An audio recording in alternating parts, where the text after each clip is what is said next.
इस प्रकार के शब्दों का प्रयोग मैं यहां पूछता हूं, मैं मेरे यहां पर कई भाई बहन रिपोर्टर्स बैठे हुए हैं, कैमरामैन बैठे हुए हैं। कोई शिव को मानता है, कोई शक्ति की उपासक है, कोई भगवान विष्णु का उपासक है।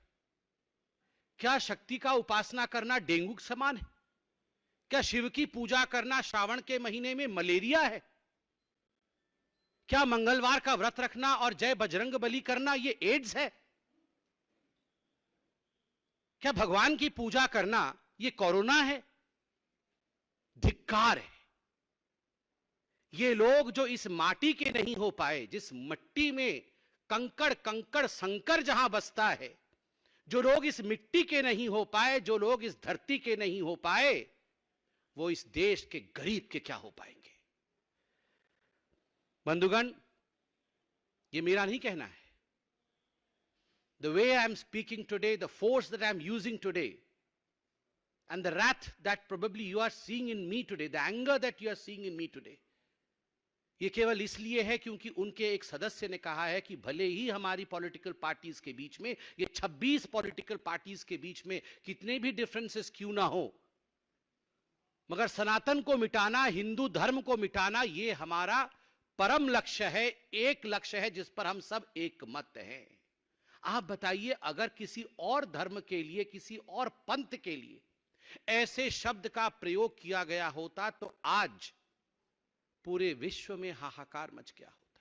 ये लोग यूनाइटेड नेशन पहुंच जाते कंप्लेंट लेकर कि देखिए हिंदुस्तान कितना इंटॉलरेंट है, हिंदुस्तान में किसी के लिए सम्मान नहीं, और आज हमें डेंगू मलेरिया बताया जा रहा है। बंधुगण, this is not a disaster in statement, this is a design.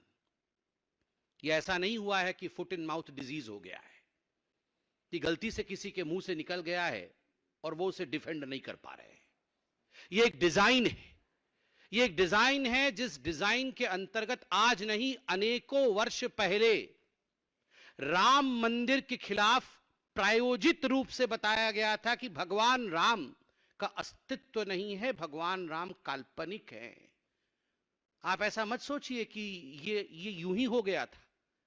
यूं ही सुप्रीम कोर्ट ऑफ इंडिया में, in the highest court of this country, when one of the most important political parties of this country denied the existence of the faith of India, Hindustan की आस्था के ऊपर आक्रमण करते हुए सोनिया जी के कहने पर जब कांग्रेस पार्टी ने कहा भगवान राम तो है ही नहीं, उसी दिन हम समझ गए थे कि this is not a disaster of statement, this is not a foot in mouth disease, this is a design. आप सोचिए, जिस दिन भगवा आतंकवाद कहा गया, हिंदुओं को आतंकवादी कहा गया, जिस दिन राहुल गांधी ने कहा हमें सिम्मी से खतरा नहीं है, हमें हिंदुओं से खतरा है, that was not a disaster in statement, it was a design. सोच समझकर, नाप तौल कर बोला गया था। जब राहुल गांधी विदेशों में जाकर मुस्लिम ब्रदरहुड के साथ कंपेयर करते हैं, आईएसआईएस के साथ हिंदुओं का कंपेयर करते हैं, तो याद रखिए ये कोई कंट्रोवर्सी नहीं है, ये कोई कंट्रोवर्शियल स्टेटमेंट नहीं है, ये डिजाइन है, ये सोच समझकर दिया गया बयान है। और तो और ये 26 पार्टियां इसमें एक ही हैं, और आज एएचसीसी एंटी हिंदू कोऑर्डिनेशन कमेटी में सभी एक स्वर में हिंदुओं के खिलाफ बोलने वाले हैं। उद्धव ठाकरे जी के स्टेटमेंट से भी it's clear from his statement, उससे भी बात स्पष्ट होता है। वो कहते हैं कि मंदिर जब बन जाएगा और जो हिंदू ट्रेन में बैठ के भगवान राम की दर्शन के लिए जाएंगे तो गोधरा जैसा कांड हो सकता है, मतलब हिंदुओं को जलाया जा सकता है, तड़पा के मारा जा सकता है। इससे घृणक वाक्य और क्या हो सकता है? हम भगवान राम का दर्शन करने जाएंगे, भव्य राम मंदिर बन रहा है, और आप कहेंगे कि गोधरा हो सकता है, और आम आदमी पार्टी उसका समर्थन कर रही कि उद्धव जी बहुत बड़े नेता हैं, कुछ कह रहे हैं तो सोच समझकर कह रहे हैं, गोधरा हो सकता है।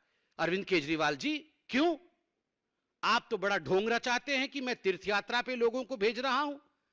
आप तो राम मंदिर के विषय में क्रेडिट स्टीलिंग का प्रयास भी कर रहे थे, क्रेडिट लेने की कोशिश भी कर रहे थे, और आज आपके प्रवक्ता और आपके मंत्री कह रहे हैं कि उद्धव जी ठीक कह रहे हैं, अगर ट्रेन में बैठ के हिंदू जाएंगे देखने के लिए भगवान श्री राम को अयोध्या में तो गोधरा हो सकता है।